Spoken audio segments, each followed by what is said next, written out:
साफ दिखाई दे रहा है, कहीं कोई दिक्कत नहीं है, सही है। वैसे भी मुझे समझाना है, पीपीटी दिया जा चुका है बच्चों को। गुड इवनिंग आप सभी बच्चों को, इसको सामने करिए। गुड इवनिंग आप सभी बच्चों को, ज्योमेट्री की बेसिक थियरी की क्लास में आप सभी लोगों का स्वागत है। कल से ये नया बैच स्टार्ट हुआ है।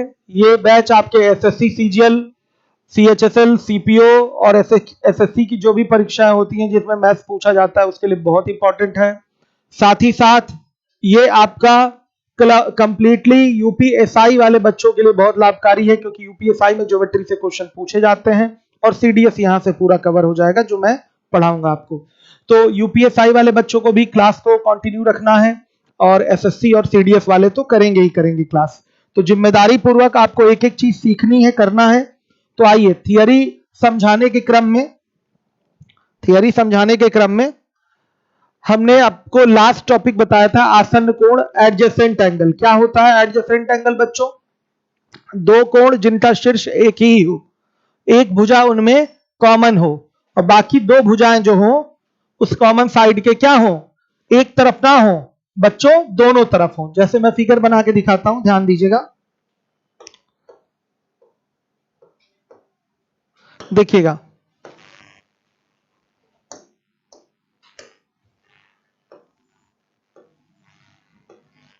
ये कोण आपका अल्फा है, ये कोण आपका बीटा है।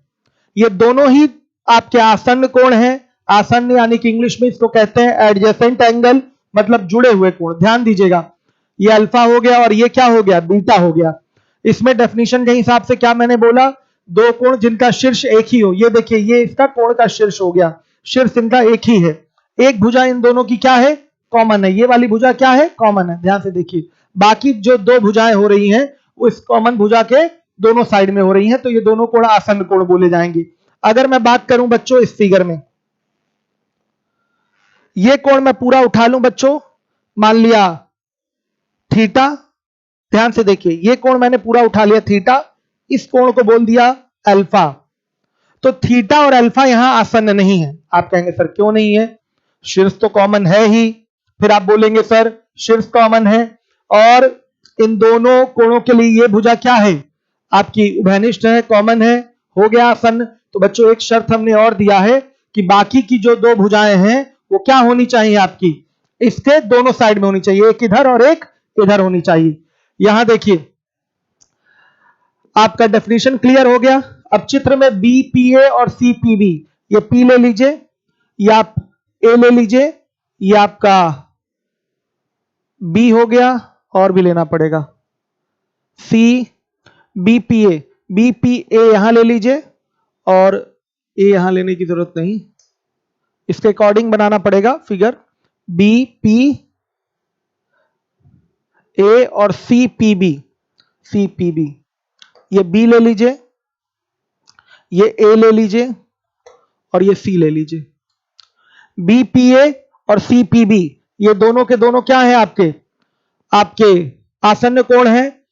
इनकी उभयनिष्ठ भुजा क्या है, साफ दिखाई दे रहा है, पीबी है, और दो अन्य भुजाएं पीसी और पीए हैं।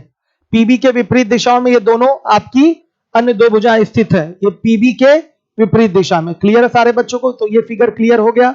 मैंने टेलीग्राम पे इसका पीडीएफ भी डाल रखा है, इसलिए बच्चे सोच रहे हैं कि हम लोग तो पीडीएफ से थियरी कर लेंगे। यही उनकी भूल है। बच्चे लाइव भी इसीलिए नहीं आए हैं, कल काफी सारे बच्चे लाइव थे, आज उनको पीडीएफ मिल गया तो सोच रहे हैं बस पीडीएफ से पढ़ लेंगे। ऐसा नहीं है बच्चों, ज्योमेट्री में टीचर के गाइडेंस में सारी चीजें सुनना बहुत जरूरी है। ये तो अभी छोटी छोटी चीजें चल रही हैं, अभी इंपॉर्टेंट चीजें थोड़ी देर में स्टार्ट होंगी। चलिए, आसन्न कोण क्लियर हो गया। अगर बच्चों मैं बात करूं किसी चतुर्भुज में, देखिए ये उस पीडीएफ में नहीं होगा, ये उस पीडीएफ में नहीं होगा। अगर कोई चतुर्भुज है, मैं नाम दे दूं इसका ए बी सी डी। अगर मैं बात करूं आसन्न कोण इसमें कौन कौन है, आसन्न कोण है बच्चों ए और बी। क्लियर है? अगल बगल वाले कोण आसन्न बोले जाएंगे। ए और डी आसन्न है, बी और सी आसन्न है। क्लियर है? आसन्न कोण इसमें भी होता है, किसी चतुर्भुज में या कोई भी पॉलीगन है आसन्न कोण बोलना है तो अगल बगल वाले आसन्न हो जाते हैं। और बच्चों आपका अपोजिट एंगल कौन कौन से हैं, बच्चों बताइएगा। अपोजिट एंगल जो विपरीत कोण है वो कौन कौन से हैं, ए और सी, बी और डी। इसको सम्मुख कोण भी कहते हैं, इसको क्या बोलेंगे, सम्मुख कोण भी बोलेंगे। बी और डी ये अपोजिट एंगल है, ए और सी अपोजिट एंगल है। आमने सामने वाले कोण क्या कहलाएंगे? सम्मुख कोण कहलाएंगे। अपोजिट एंगल इंग्लिश में इसको बोलते हैं। हर एक बच्चा जिम्मेदारी से ध्यान देगा। चलिए अब इसके बाद हम आते हैं शीर्षाभिमुख कोण। हर एक बच्चा देखेगा शीर्षाभिमुख कोण, वर्टिकली अपोजिट एंगल। जैसे ये आपने खींच दिया बच्चे, दो प्रतिच्छेदी रेखाएं हैं, ध्यान से देखिएगा, ये प्रतिच्छेद कर रही हैं। हर एक बच्चा देखेगा इस पॉइंट पे। आ गया समझ में? तो बच्चों ये जो कोण होगा और ये कोण होगा, ये दोनों कोण क्या कहलाएंगे? शीर्षाभिमुख कोण कहलाएंगे। और दोनों आपस में क्या होंगे? बराबर होंगे। ये दोनों आपस में बराबर होंगे। ये कोण और ये कोण, ये दोनों कोण भी शीर्षाभिमुख होंगे और आपस में क्या होंगे? बराबर होंगे। ध्यान रखिएगा इस बात को। ये दोनों शीर्षाभिमुख हैं, वर्टिकली अपोजिट एंगल हैं, दोनों आपस में बराबर होते हैं। नाम लिखना है तो इसका नाम लिख दिया एंगल 1, इसका हो गया एंगल 2, एंगल 3 और एंगल 4। तो साफ आपका लिखा हुआ है कि चित्र में एंगल 1 और एंगल 3, एंगल 2 और एंगल 4 शीर्षाभिमुख कोण है। और शीर्षाभिमुख कोण आपस में क्या रहेंगे? बराबर रहेंगे। तो ध्यान से देखिएगा, ये जो पेयर है इसका, ये जोड़ा है, वो एंगल 1 और एंगल 3 का है। तो एंगल 1 और एंगल 3 क्या होंगे? बराबर होंगे। ये शीर्षाभिमुख कोण का जो पेयर दिखाई दे रहा है, एंगल 2 और एंगल 4, ये भी क्या होंगे? आपस में बराबर होंगे। क्लियर है सारे बच्चों को? तो इसको शॉर्ट में VOA कहते हैं। हम आगे पढ़ाएंगे तो बार बार नहीं लिखेंगे किसी क्वेश्चन में, शीर्षाभिमुख कोण लिखने में टाइम लगता है। क्लियरिटी है कि नहीं? दिखाई दे रहा है सारी चीजें? चलिए बहुत बढ़िया। तो ये शीर्षाभिमुख कोण हो गया, कोई डाउट तो नहीं? क्लियर सारे बच्चों को? अब आइए इसके बाद बच्चों तिर्यक रेखा देख लीजिए क्या होता है। तिर्यक रेखा, जैसे देखिए ये दो असमांतर रेखाएं हैं। समांतर रेखा कल ही समझा चुके हैं। ये असमांतर रेखा है, मतलब ये कहीं जाके आपस में काटेंगी भी। असमांतर रेखाएं यानी कि नॉन पैरेलल लाइंस आपस में जाके कहीं ना कहीं काटेंगी। तो ये दो असमांतर रेखाएं, ध्यान से देखिएगा, दो असमांतर रेखाएं। और ये दो क्या है आपकी? दो ही केवल हम उठा रहे हैं। ये दोनों क्या है? समांतर रेखाएं हैं। ध्यान से देखिएगा। तो दो समांतर या असमांतर रेखा को यदि कोई अन्य रेखा काटती हुई निकल रही है बच्चों, तो वो क्या कहलाएगी? तिर्यक रेखा कहलाएगी। तो देखिएगा ये एक तिर्यक रेखा हो गई, ये एक क्या हो गई? तिर्यक रेखा हो गई। तो चित्र में बच्चों ये मान लिया P क्या है? एक तिर्यक रेखा है। ये भी क्या है? P एक क्या है?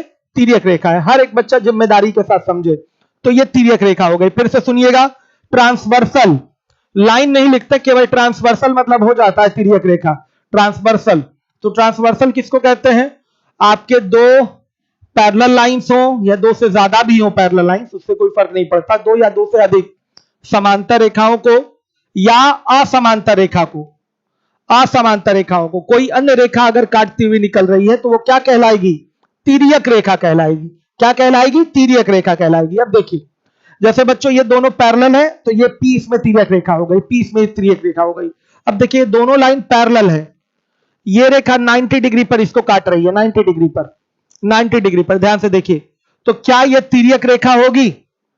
ये तो लंब है, इस पर निश्चित रूप से ये तिर्यक रेखा होगी, ट्रांसवर्सल होगी। 90 पर है तो उससे क्या फर्क पड़ता है? डेफिनेशन में थोड़ी बोला है कि 90 रहेगा तो नहीं होगा, यही बोला है ना कि दो या दो से अधिक समांतर रेखाएं हो या असमांतर रेखाएं हो, यदि कोई अन्य रेखा उसको काटती हुई निकल रही है तो वो तिर्यक रेखा कहलाएगी। तो यहां ये भी क्या है बच्चों? तिर्यक रेखा है। कोई डाउट तो नहीं? क्लियर हो गया डाउट? अब देखिए कुछ प्रॉपर्टीज निकल के आती हैं जब लाइन पैरेलल है, आपकी रेखाएं क्या है? समांतर है, और एक तिर्यक रेखा काट रही है, तो क्या क्या होता है उसमें सुन लीजिएगा ध्यान से। 4 बाह्य कोण और 4 आंतरिक कोणों का निर्माण होता है। 4 बाह्य कोण और 4 आंतरिक कोणों का निर्माण होता है। हर एक बच्चा ध्यान देगा, ये एंगल 1 2 3 4 5 6 7 8।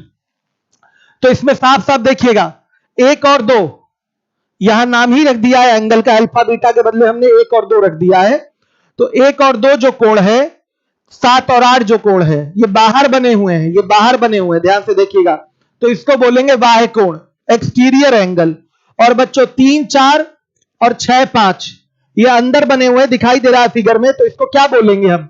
इसको बोलेंगे आंतरिक कोण। तो क्या मैंने बताया कि अगर समांतर रेखाएं हैं, दो समांतर रेखाएं हैं, उनको एक तिर्यक रेखा काट रही है, तो 4 बाह्य और 4 आंतरिक कोणों का निर्माण होता है। जो बाहर रहेगा उसको बाह्य कोण बोलेंगे, एक्सटीरियर एंगल, और जो अंदर रहेगा उसको क्या बोलेंगे?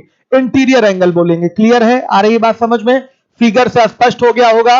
1 2 7 8 ये एक्सटीरियर एंगल है, वाह्य कोण है।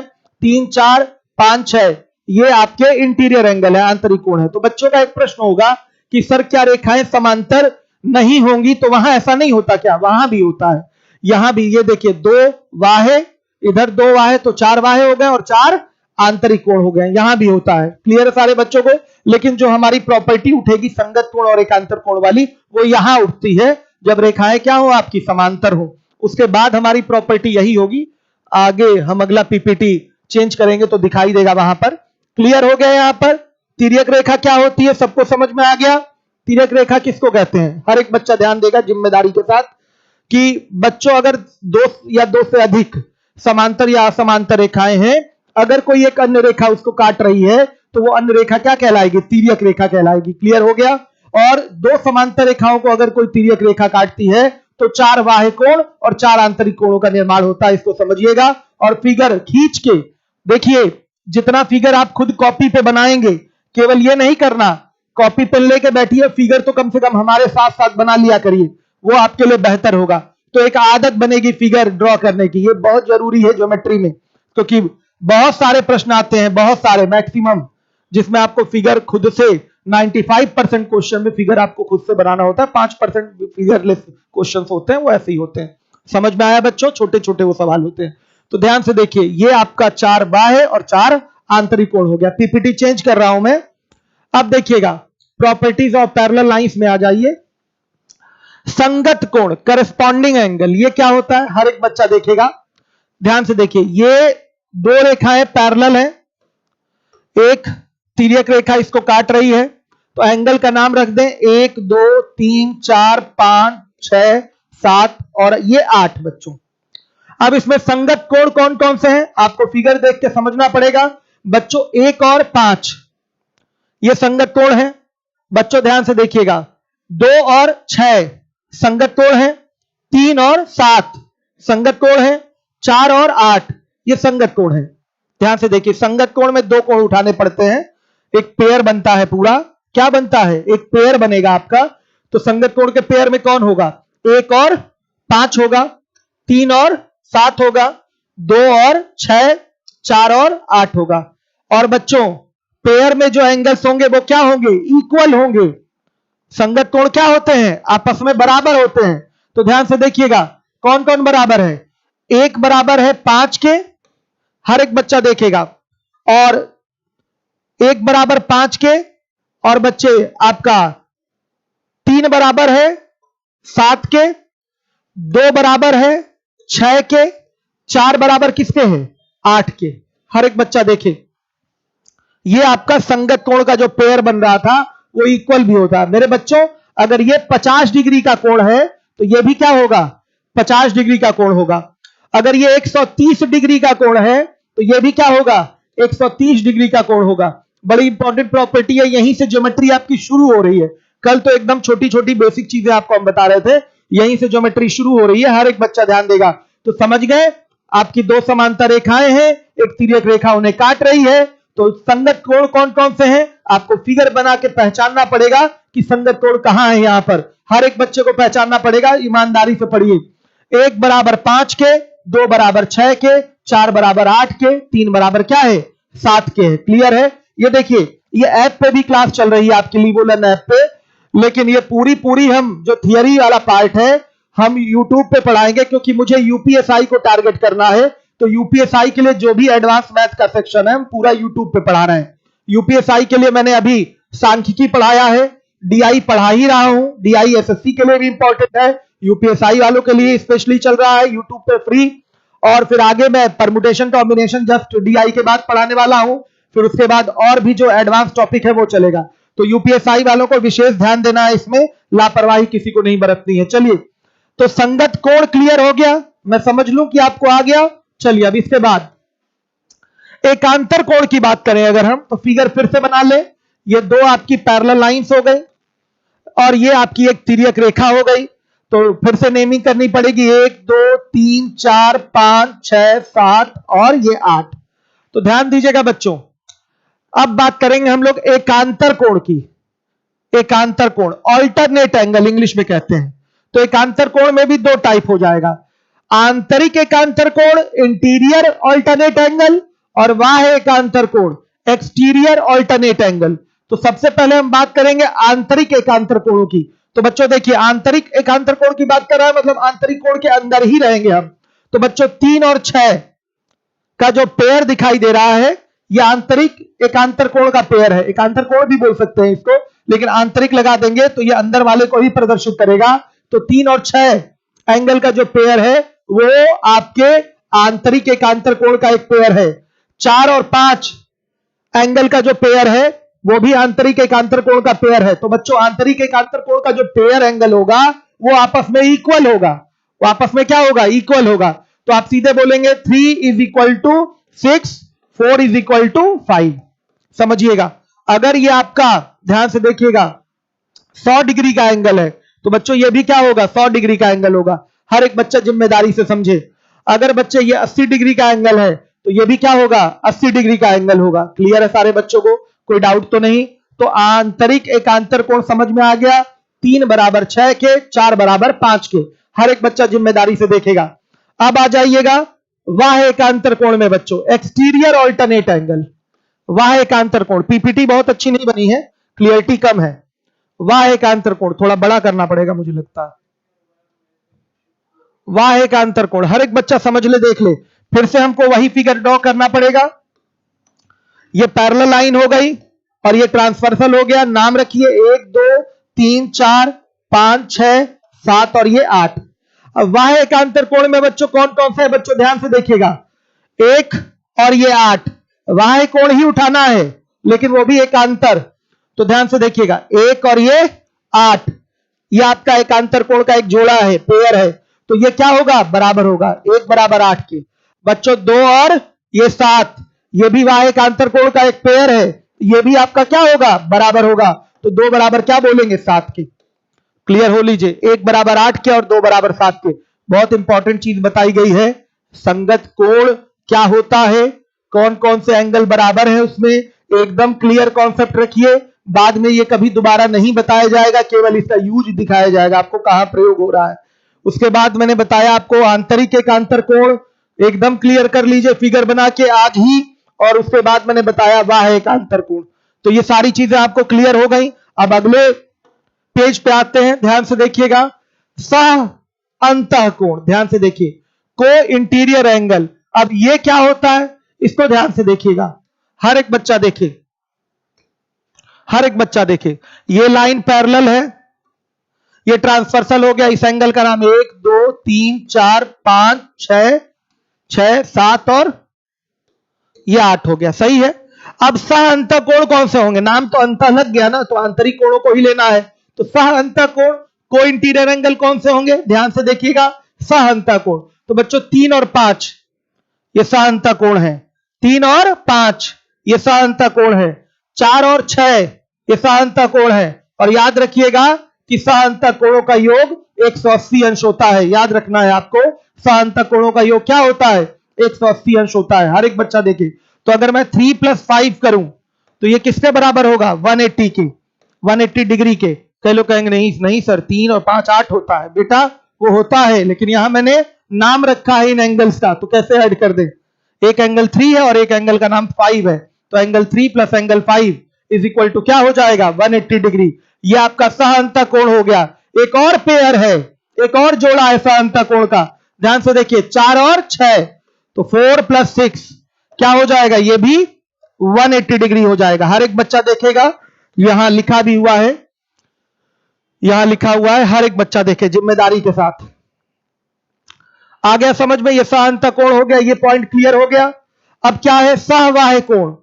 सहबाह्य कोण, को एक्सटीरियर एंगल, हर एक बच्चा देखेगा को एक्सटीरियर एंगल। सह अंतः कोण क्लियर हो गया, तो अब सहबाह्य कोण भी क्लियर हो जाना चाहिए। इसी फिगर में क्लियर हो जाएगा। ध्यान से देखिएगा, जो बाहरी कोण है वो बाह्य कोण तो लेने ही लेने हैं। सहबाह्य कोण कौन कौन से होंगे? ध्यान से देखिएगा, 1 और 7, 1 और 7 ये सहबाह्य कोण होंगे। और इनका योग क्या होगा? ये भी योग 180 डिग्री होगा। सहबाह्य कोणों का योग भी क्या होता है? 180 डिग्री होता है। हर एक बच्चा ध्यान देगा जिम्मेदारी के साथ। फिर 2 और 8 ले लेंगे, 2 और 8, इसका भी योग 180 डिग्री होगा। 2 और 8 भी क्या है आपके सहवाह्य कोण है। तो मैंने संगत कोण आपको समझा दिया, आंतरिक एकांतर कोण, फिर उसके बाद बाह्य एकांतर कोण समझाया, सह अंतः कोण और सह बाह्य कोण समझा दिया। क्लियर होना चाहिए एकदम अच्छे से। जो इंग्लिश मीडियम वाले हैं, आपका प्रॉपर जो शीट मिला है वो बाइलिंगुअल है, कहीं प्रॉब्लम नहीं होगी। क्लियर है सारे बच्चों को। मैंने एक करस्पॉन्डिंग एंगल समझा दिया, उसके बाद इंटीरियर ऑल्टरनेट समझाया, एक्सटीरियर ऑल्टरनेट समझा दिया, फिर को इंटीरियर समझाया और को एक्सटीरियर समझा दिया। क्लियर है। ट्रांसवर्सल एकदम क्लियर हो गया होगा। सब कुछ एकदम फिनिश बच्चों, अच्छे से दिमाग में आ गया। क्लियर है। आगे बढ़े, चलिए आइए अगले पेज की ओर बढ़ते हैं। त्रिभुज पे आते हैं, ध्यान से देखिएगा। त्रिभुज परिभाषा क्या है बच्चों? 3 भुजाओं से घिरी हुई बंद आकृति क्या कहलाती है? त्रिभुज कहलाती है। बना लीजिए फिगर। क्या है ये? त्रिभुज है। क्या है ये आपका? त्रिभुज है। क्या है बच्चों? ये त्रिभुज है।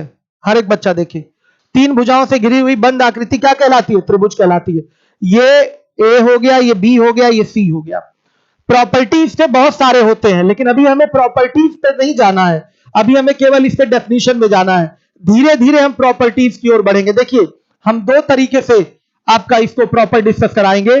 ट्राइंगल का जो ज्योमेट्रिकल प्रॉपर्टी है वो ज्योमेट्री में डिस्कस होगा, और इसका मेंसुरेशन की भी प्रॉपर्टी है बच्चों, क्षेत्रमिति वाली चीजें, जैसे क्षेत्रफल हो गया, परिमाप हो गया, ये सारी चीजें हम कहां डिस्कस करते हैं? अंतः त्रिज्या हो गई, परित्रिज्या हो गई, वो कहां डिस्कशन होगा बताइए? वो मेंसुरेशन में डिस्कस होगा। तो कई सारे टीचर दोनों को मिक्स करके पढ़ाते हैं, और मैं नहीं मिक्स करता, मैं दोनों को अलग अलग रखता हूं। ठीक है बच्चों। हाँ, लेकिन जो कैट लेवल के क्वेश्चन आएंगे या बहुत अच्छे लेवल के क्वेश्चन होंगे, उसमें ज्योमेट्री और मेंसुरेशन मिक्स होता है। तो उतनी ज्योमेट्री में शीट सॉल्विंग, उतना मेंसुरेशन में शीट सॉल्विंग के समय बता देता हूं आपको, तो काम निपट जाता है आपका। पहले हम ज्योमेट्रिकल प्रॉपर्टी पर ही फोकस होंगे और बड़ी सच्चाई और ईमानदारी के साथ लग के उसको सारी चीजें तैयार कर लेंगे। समझ में आ रहा है? समझ में आ रहा है? बच्चे बहुत कम लाइव हैं, कारण यही है, उनको लग रहा है शीट मिल गई, हमारा काम हो गया, टेलीग्राम से शीट डाल दिया गया है, आपको प्रॉब्लम हो गया। चलिए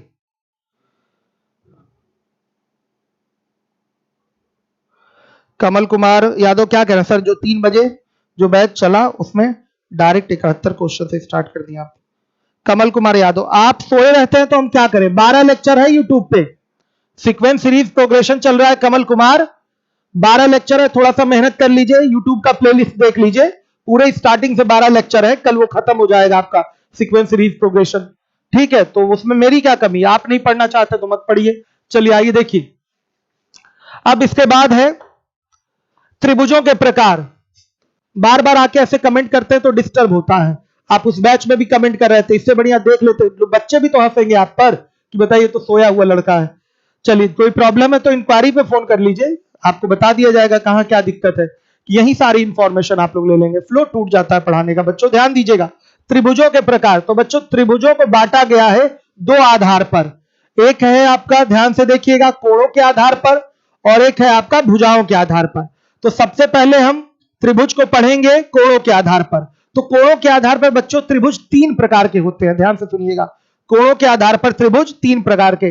पहला न्यून कोण त्रिभुज, एक्यूट एंगल ट्रायंगल, दूसरा समकोण त्रिभुज, राइट एंगल ट्रायंगल, और तीसरा होता है अधिक कोण त्रिभुज, ऑब्ट्यूज एंगल ट्रायंगल। ये छोटी छोटी बातें हैं लेकिन आपके दिमाग में होनी चाहिए, इसलिए ध्यान से देखिएगा। देखिए, कोणों के आधार पर आपका सबसे पहले है आपका, पीपीटी बहुत गलत बना है, पहले नंबर पे है न्यून कोण त्रिभुज, एक्यूट एंगल्ड है, यहां एक्यूट एंगल ट्रायंगल। हर एक बच्चा ध्यान से देखे। तो बच्चों, अगर किसी त्रिभुज के तीनों कोण न्यून कोण हो, ध्यान से देखिए, तीनों कोण न्यून कोण हो यानी कि एक्यूट एंगल हो, तो उसे एक्यूट एंगल ट्रायंगल कहते हैं। क्लियर है सारे बच्चों को? आ रही है बात समझ में? चलिए, इसके बाद आता है बच्चों समकोण त्रिभुज, right angled triangle. Right angled triangle मतलब एक ऐसा त्रिभुज जिसमें एक कोण क्या हो बच्चों? राइट एंगल हो, यानी कि समकोण हो, इस तरीके की आकृति बनेगी, तो ये आपका समकोण त्रिभुज होगा। इस तरीके से भी आकृति बन जाती है। ये क्या है? आपका समकोण त्रिभुज है। जहां भी आपको 90 डिग्री किसी त्रिभुज में दिखाई दे गया तो उसका नाम क्या रखेंगे आप? क्या बोलेंगे इसको? समकोण त्रिभुज बोलेंगे। क्लियर है? आ रही है बात समझ में? चलिए ध्यान से देखिएगा। और तीसरा है बच्चों, ध्यान से देखिए, तीसरा है अधिक कोण त्रिभुज, ये दूसरा था। और तीसरा क्या है आपका? अधिक कोण त्रिभुज, ऑब्ट्यूज एंगल ट्रायंगल। अब समकोण त्रिभुज में मैं आपको बता दूं, अगर ये कोण अकेले 90 है तो बाकी ये दोनों कोण पक्का क्या होंगे? न्यून कोण ही होंगे, और कुछ हो ही नहीं सकते। अकेले ये 90 है, और आपको हम आगे भी बताएंगे, अभी फिर सुन लीजिए कि त्रिभुज के तीनों आंतरिक कोणों का योग जो होता है वो 180 डिग्री होता है। एक अकेला कोण 90 हो गया तो बाकी इन दो कोणों का योग क्या होगा? 90 ही होगा। तो ये दोनों कोण 90 से कम होंगे, तो 90 से कम वाले क्या हो गए? फिर न्यून कोण हो गए। तो ये दोनों कोण न्यून कोण होंगे, और अकेले ये क्या होगा? आपका समकोण होगा। आ गई बात समझ में? चलिए अब अधिक कोण त्रिभुज पे हम आते हैं, ऑब्ट्यूज एंगल ट्रायंगल पे आते हैं। बच्चों एक ऐसा त्रिभुज, ध्यान से देखिएगा, एक ऐसा त्रिभुज जिसमें एक कोण क्या हो? अधिक कोण हो। यह अधिक कोण है। अधिक कोण किसको कहते हैं? 90 से ज्यादा 180 से कम, वो अधिक कोण कहलाता है। तो ये त्रिभुज कैसा होगा? इस तरीके का बनेगा। और भी लेट सकता है, ऐसा नहीं है, और भी लेट सकता है। इसको और लिटा दीजिए, ठीक है। सब क्या है? ये अधिक कोण है। हर एक बच्चा देखे तो अगर किसी त्रिभुज में कोई कोण, एक कोण अधिक कोण हो, ऑब्ट्यूज एंगल हो, तो उस त्रिभुज का नाम ही रख दिया जाता है ऑब्ट्यूज एंगल ट्रायंगल। क्लियर है सारे बच्चों को? आ रही है बात समझ में? कोई डाउट तो नहीं? चलिए अब इसके बाद आते हैं भुजाओं के आधार पर त्रिभुजों के प्रकार। तो भुजाओं के आधार पर भी त्रिभुज कितने प्रकार के होते हैं? 3 प्रकार के होते हैं बच्चों। अगर बहुत तेज क्लास चल रही हो तो अवश्य बताएं हमें, थोड़ा और स्लो कर दूंगा मैं। भुजाओं के भी आधार पर त्रिभुज 3 प्रकार के होते हैं, सुने हैं आप बचपन में? समबाहु त्रिभुज, समद्विबाहु त्रिभुज और विषमबाहु त्रिभुज। समबाहु त्रिभुज मतलब बच्चों इक्विलैटरल ट्रायंगल। ध्यान से देखिएगा, यहां लिखा हुआ है समबाहु त्रिभुज यानी कि इक्विलैटरल ट्रायंगल। नाम से यह स्पष्ट है, सम, सम मतलब बराबर, बाहु मतलब भुजा।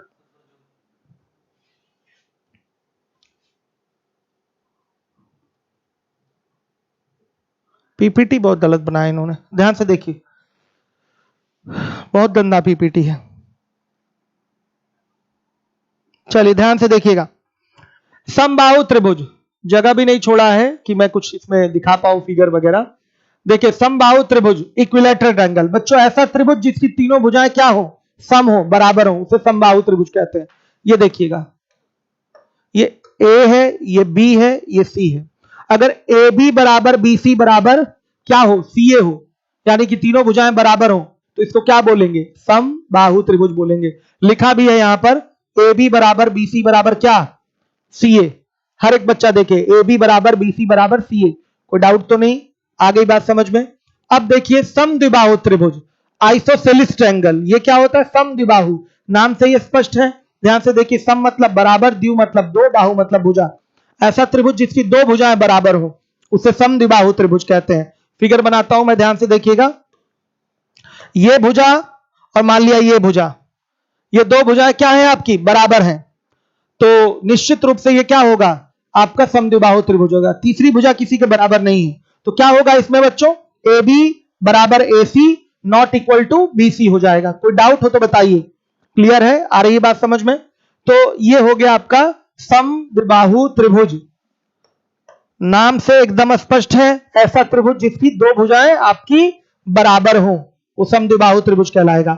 और एक है विषमबाहु त्रिभुज। विषमबाहु त्रिभुज नाम से स्पष्ट है, कोई भी भुजा उसकी क्या होगी? बराबर नहीं होगी बच्चों, तो इसलिए उसको बोलेंगे विषमबाहु त्रिभुज। इंग्लिश में इसको कहते हैं स्केलन ट्रायंगल। क्या बोलते हैं? Scalene triangle. फिगर बना दिया जाए, ये देखिएगा, ये विषमबाहु त्रिभुज है, स्केलन ट्रायंगल। ये हम यहां फिगर दे देते हैं, ये ए है, ये बी है, ये सी है। तो A B not equal to लिखा भी है, A B not equal to B C not equal to C A. A B B C के बराबर नहीं है और बी सी सी ए के बराबर नहीं है, कहानी खत्म। कुछ भी बराबर नहीं होता है, वो होता है आपका विषमबाहु त्रिभुज। तो मैंने बताया कि जो त्रिभुज होते हैं उसका वर्गीकरण दो प्रकार से किया जाता है, एक कोणों के आधार पर और एक भुजाओं के आधार पर। कोणों के आधार पर भी त्रिभुज 3 प्रकार के होते हैं और भुजाओं के आधार पर भी त्रिभुज क्या होते हैं? बताइए, आपके 3 प्रकार के होते हैं। कोणों के आधार पर बेटा कौन कौन बताइए? आपका न्यून कोण त्रिभुज, समकोण त्रिभुज और अधिक कोण त्रिभुज। सारा डेफिनेशन क्लियर हो गया, फिगर भी क्लियर हो गया आपकी आंखों के सामने कि वो कैसा होता है। आपका भुजाओं के आधार पर 3 टाइप के, कौन कौन से? आपका समबाहु त्रिभुज, समद्विबाहु त्रिभुज और विषमबाहु त्रिभुज। क्लियर है सारे बच्चों को? अब कहीं कहीं आप देखेंगे समकोण समद्विबाहु हो गया, कहीं कहीं आ जाता है समकोण समद्विबाहु त्रिभुज। अब इसमें क्या करेंगे बताइए, समकोण भी है और क्या है वो समद्विबाहु भी है, मतलब 90 डिग्री का एक एंगल भी उसमें पाया जाएगा और क्या होगा, दोनों भुजाएं क्या होंगी, बराबर भी होंगी। तो ये प्रॉपर्टी दोनों मिक्स हो जा रही है, समद्विबाहु वाली भी और समकोण वाली भी, तो नाम पड़ जाएगा समकोण समद्विबाहु त्रिभुज। नाम से सारी चीजें क्लियर हो जाती हैं इसमें। अब आइए, अब बच्चों मेन इंपॉर्टेंट चीजें यहां से शुरू हो गई आपकी। हर एक बच्चा जिम्मेदारी से देखेगा, हर एक बच्चा जिम्मेदारी से देखेगा।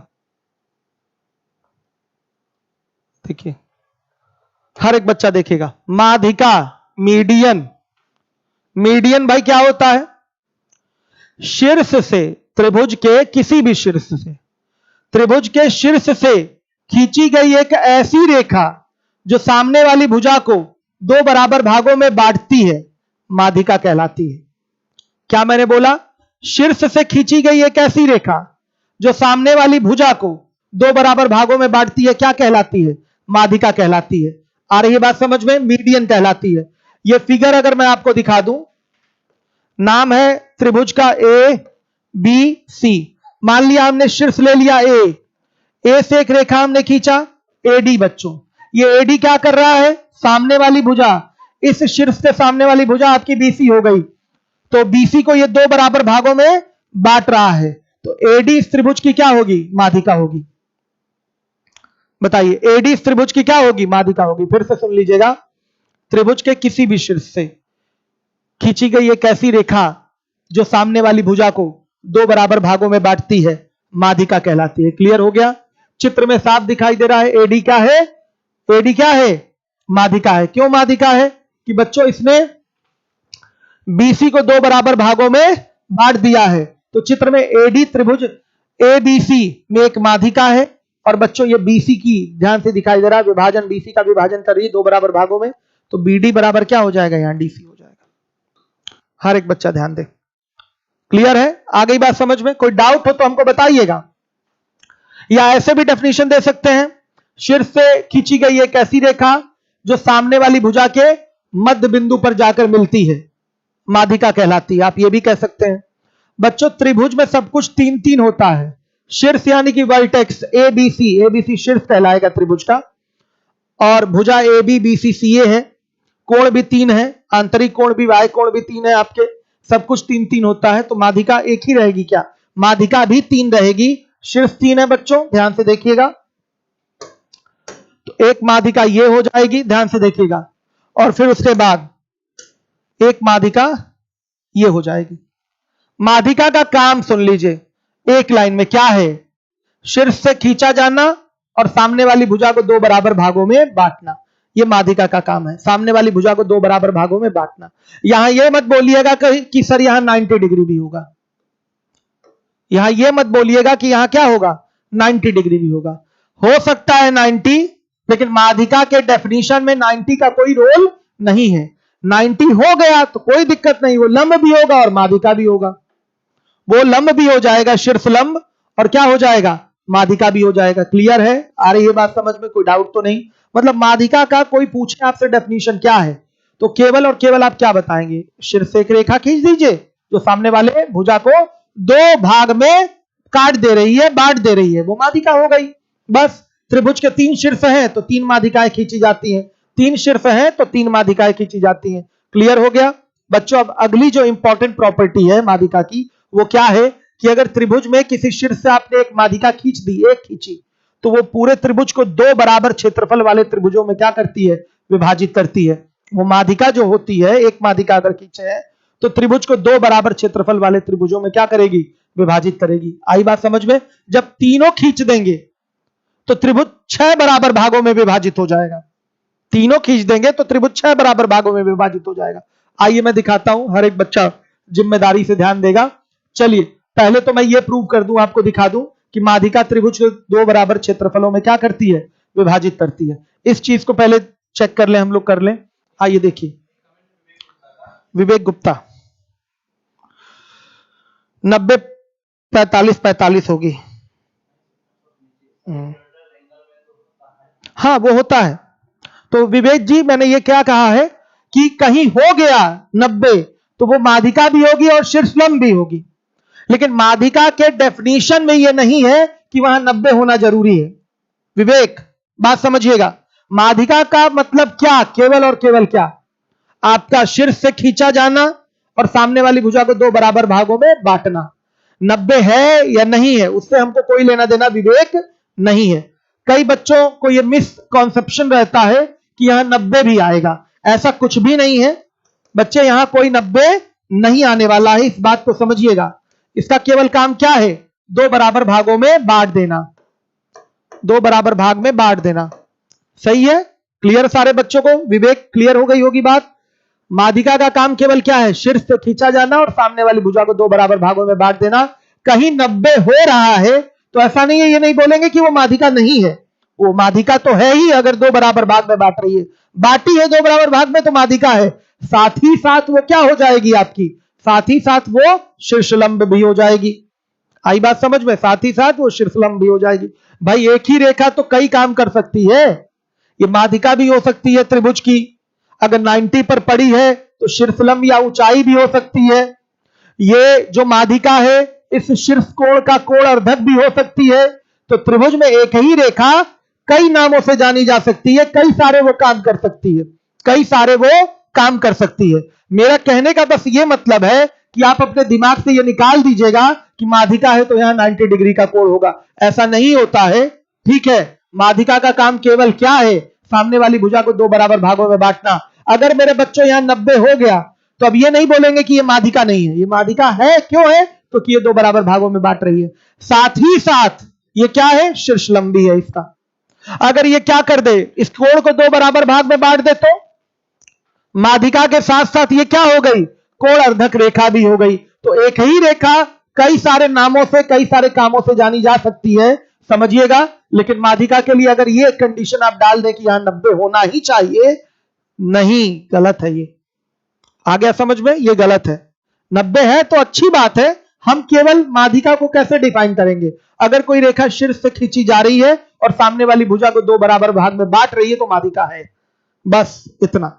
90 है कि नहीं है उससे हमको मतलब नहीं। अगर हो गया तो अच्छी बात है, वो एक नाम और हो जाएगा उसका, शीर्षलंब। सही है बच्चों? 2 नाम से जानी जाएगी वो, कोई डाउट तो नहीं?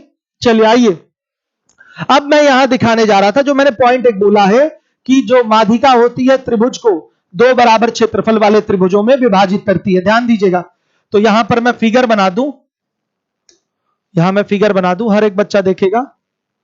ये ए है, ये बी है और ये सी है। समझिए, ये हो गई माध्यिका। थोड़ा और अच्छा फिगर बना दो इस तरह से। ये हो गई माध्यिका। हर एक बच्चा देखे, ये ए हो गया, ये बी हो गया, ये सी हो गया और ये डी हो गया। ये माध्यिका हो गई। इसने इसको 2 बराबर भागों में बांट दिया बच्चे। अब सुनिएगा, इसका क्षेत्रफल इन दोनों त्रिभुजों का हमें निकालना है और दोनों त्रिभुजों का क्षेत्रफल बराबर दिखाना है। तो बच्चों, त्रिभुज का क्षेत्रफल निकालने का फॉर्मूला क्या होता है? 1/2 आधार गुणे ऊंचाई। यह हर एक बच्चा जानता होगा क्योंकि यूपीएसआई वाले भी मेंसुरेशन पढ़ चुके हैं। त्रिभुज का क्षेत्रफल उनको भी निकालना आता है। 1/2 आधार गुणे ऊंचाई। बहुत बढ़िया। चलिए ध्यान से देखिएगा। तो इस त्रिभुज का जो क्षेत्रफल है, 2 त्रिभुज है यहां पर, इन दोनों त्रिभुजों का क्षेत्रफल इसी फॉर्मूले से निकलेगा। इसके लिए हमें चाहिए त्रिभुज की ऊंचाई। तो सुनिए, ध्यान से देखिए, क्या करेंगे? यहां से हम ये परपेंडिकुलर डाल देंगे। यही त्रिभुज की क्या कहलाती है? ऊंचाई कहलाती है। यही बड़े त्रिभुज की ऊंचाई हो गई।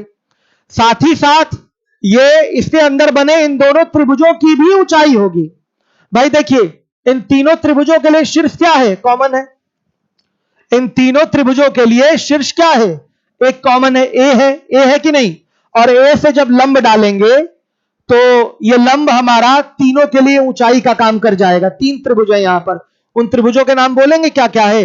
एक त्रिभुज है ए बी सी, एक त्रिभुज दिखाई दे रहा है, एक त्रिभुज है ए बी सी, एक त्रिभुज है ए बी डी, है ना? ए बी डी माध्यिका खींचने से आपका ए बी डी एक त्रिभुज बना है।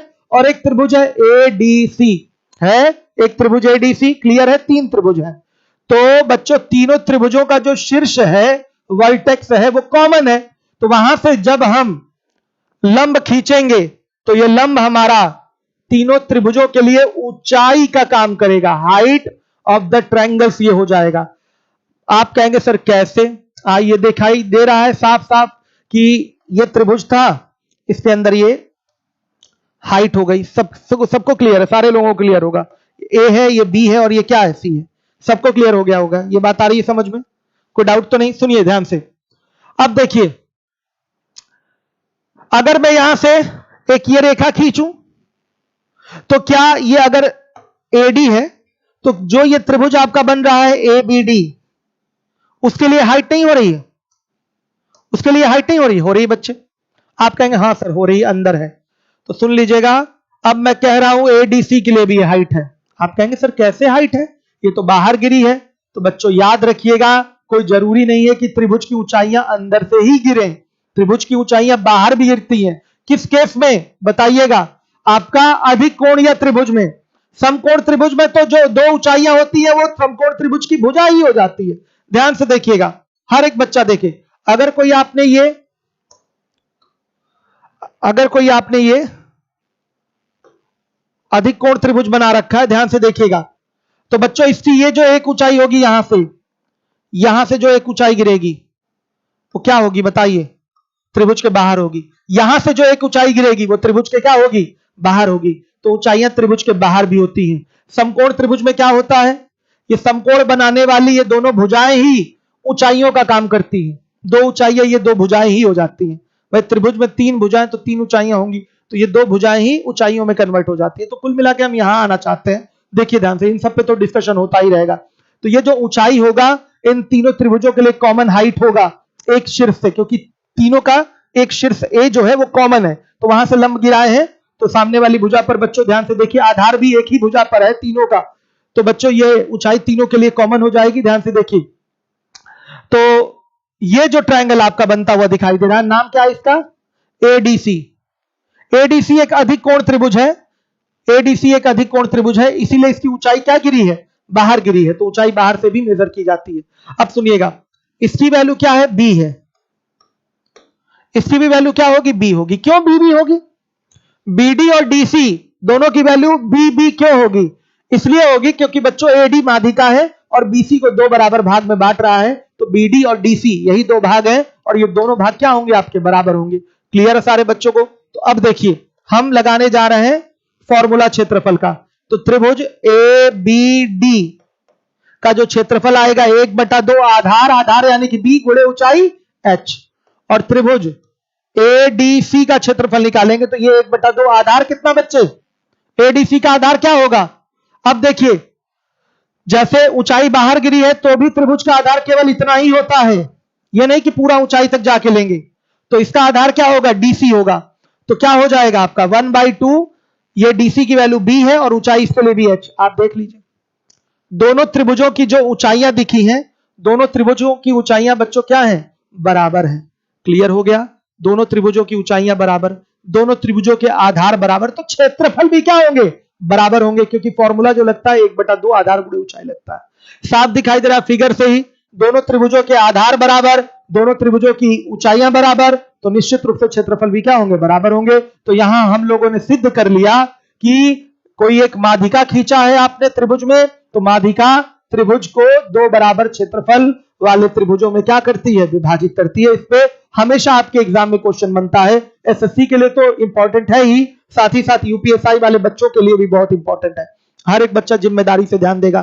क्लियर हो गया? ये प्रूव कर लिया हम लोगों ने। तो हमने क्या सीखा? अभी माध्यिका के बारे में सीखा। माध्यिका किसको कहते हैं? शीर्ष से खींची गई एक ऐसी रेखा जो सामने वाली भुजा को दो बराबर भागों में बांटती है, माध्यिका कहलाती है। या बच्चों शीर्ष से खींची गई एक ऐसी रेखा जो सामने वाली भुजा के मध्य बिंदु पर जाकर मिलती है, माध्यिका यानी कि मीडियन कहलाती है। मीडियन का एक काम क्या होता है?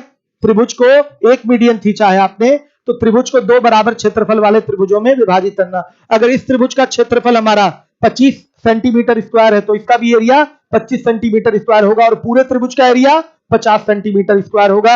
Is it clear? Any doubt बच्चों? चलिए अब हम बात करेंगे अगले पॉइंट पे। अगर हम यहां पर पेज चेंज कर लेते हैं, बहुत छोटे छोटे रिजल्ट इन्होंने दिए हैं, बहुत गलत काम किया है, बहुत बेकार पीपीटी बनी है।